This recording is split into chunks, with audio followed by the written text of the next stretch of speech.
Sayonara 2021. This year has truly been a roller coaster.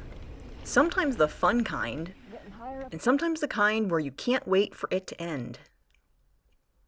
I want to let you know that this video contains images of blood and an open wound.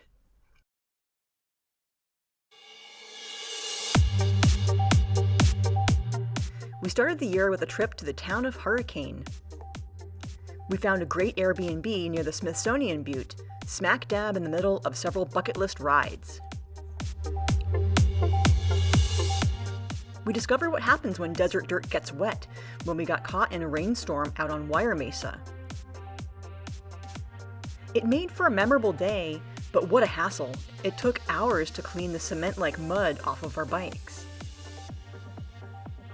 We then devoured a heaping scoop of guacamole with its pockmarked landscape and expressive rock formations.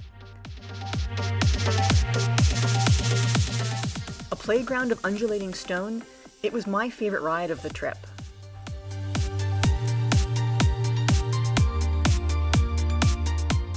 The famous Gooseberry Mesa, with its cliff-hugging trails, required a healthy dose of chutzpah, but rewarded us with incomparable views. Oh, how I wish I had a knack for photography. I'm sure the beautiful desolation of Utah will tempt us to return again and again.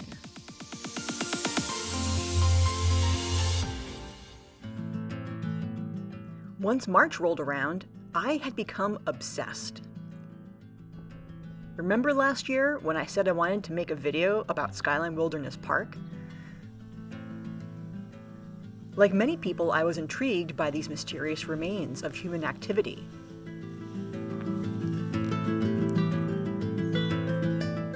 I began by messaging the park's Facebook page, looking for more information. The park's director wrote back. There were a few old-timers that shared some info of the past. The funny thing is, they all had different stories. I personally would love to learn more about the history of the park. So I took it on as a personal research project.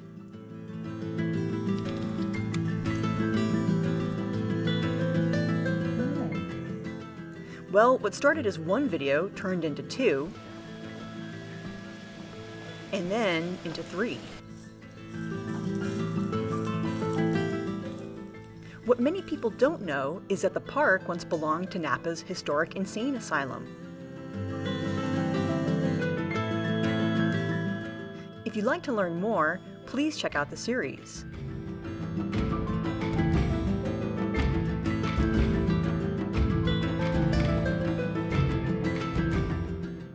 And it doesn't end there. The folks at the park asked if I could merge the videos for them to use. With their help, I'm adding a section on park recreation and digging further into the asylum's history. I found several interesting new tidbits.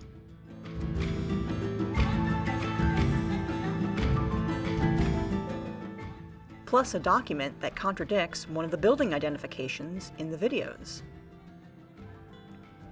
On top of this, we have a lot of research and footage that got cut from the final product. Holy wow. Oh no. I'd like to parlay this into its own video next year. For example, I barely talked about the patients. Who were they? Where are they from? Napa State treated some remarkable people.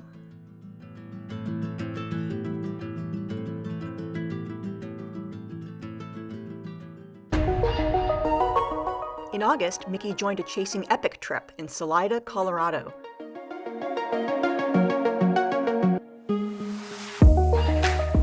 The Salida trip was specifically designed for hardcore mountain bikers.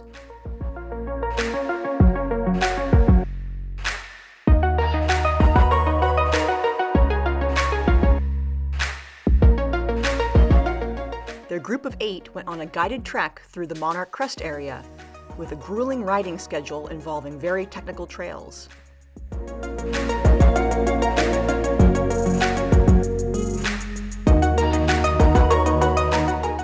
had to wake up early in the morning to avoid afternoon thunderstorms. And in their hurry to not become lightning rods on the mountain, there were occasional accidents.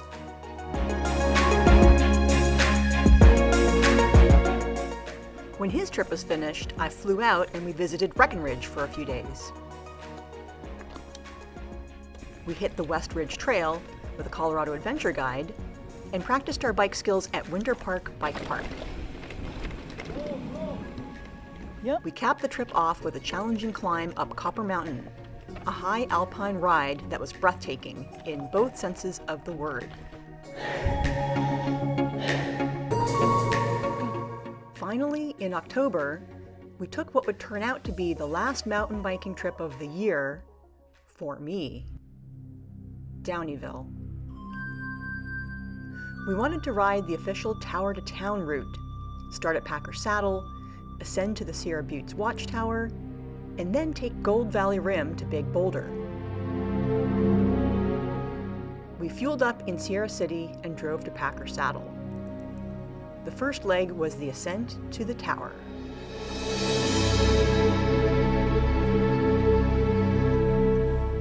We couldn't have hoped for a more beautiful day. From there, we descended to the Gold Valley Rim Trail. About 5 miles in, I hit a rock, and it sent me over the bars at 15 miles an hour.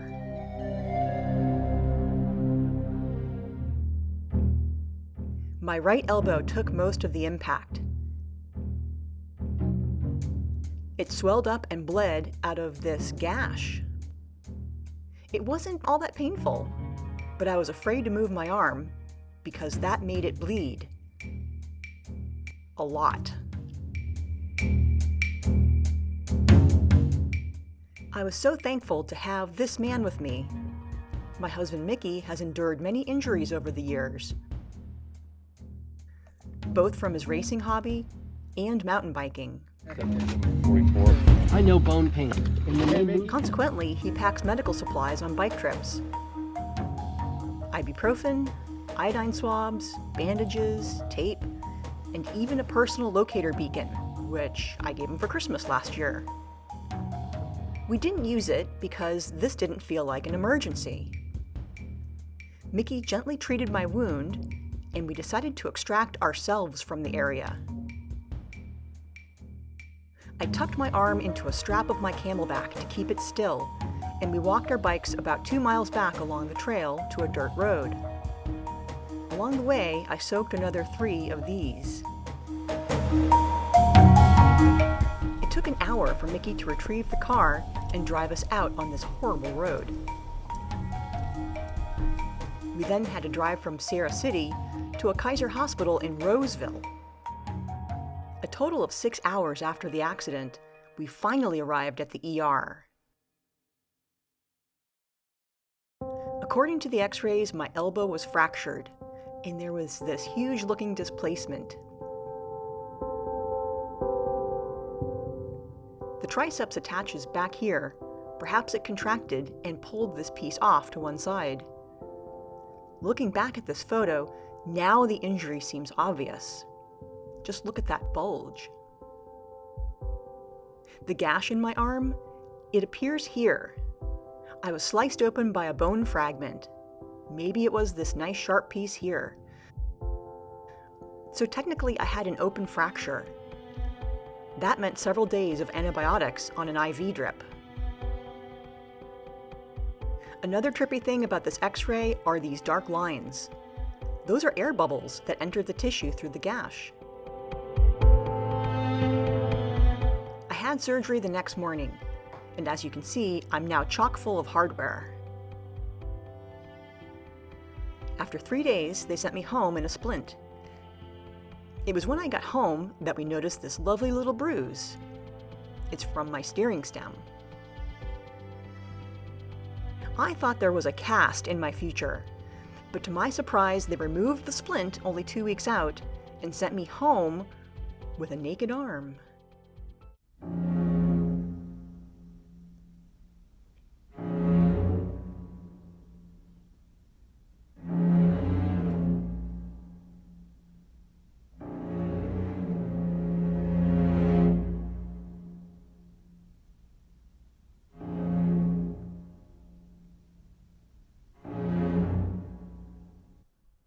Why is this?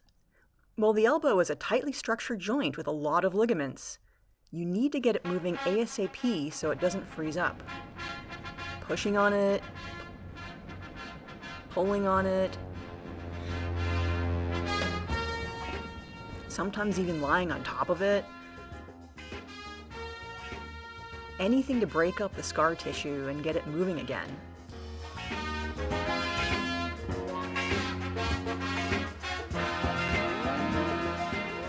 We're now 10 weeks out and it's healing really well, but I won't be at 100% for a few more months. I'm so grateful this was not a life-altering injury and that I can continue to ride my bike. Because there's no sport that combines exercise, travel, adventure, and friends quite like mountain biking. May we all stay rubber side down in 2022. I'll leave you with some of this year's critter encounters. They don't care at all. At all. We're bigger than you. We are not a threat to them.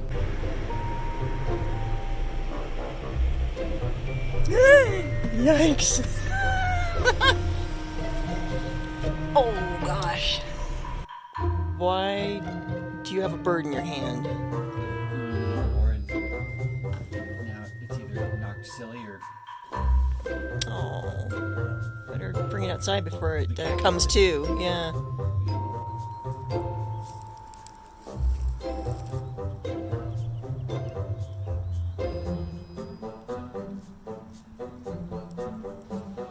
Oi! Oi, lizard! Here, boy. Here, lizard, lizard, lizard. Come on, come on. I'm gonna get on my finger.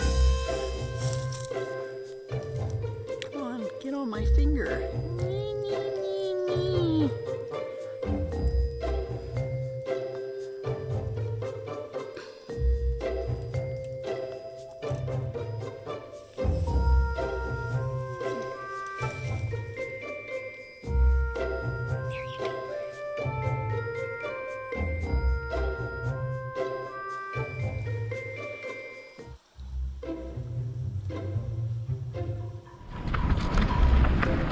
Well, Marmot, what are you looking at?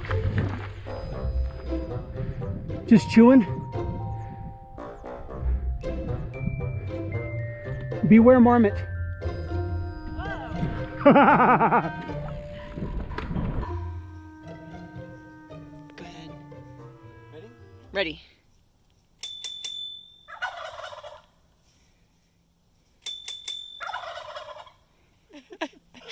Oh, it's phenomenal. I never get tired of that. Horny turkeys responding to bicycle bell.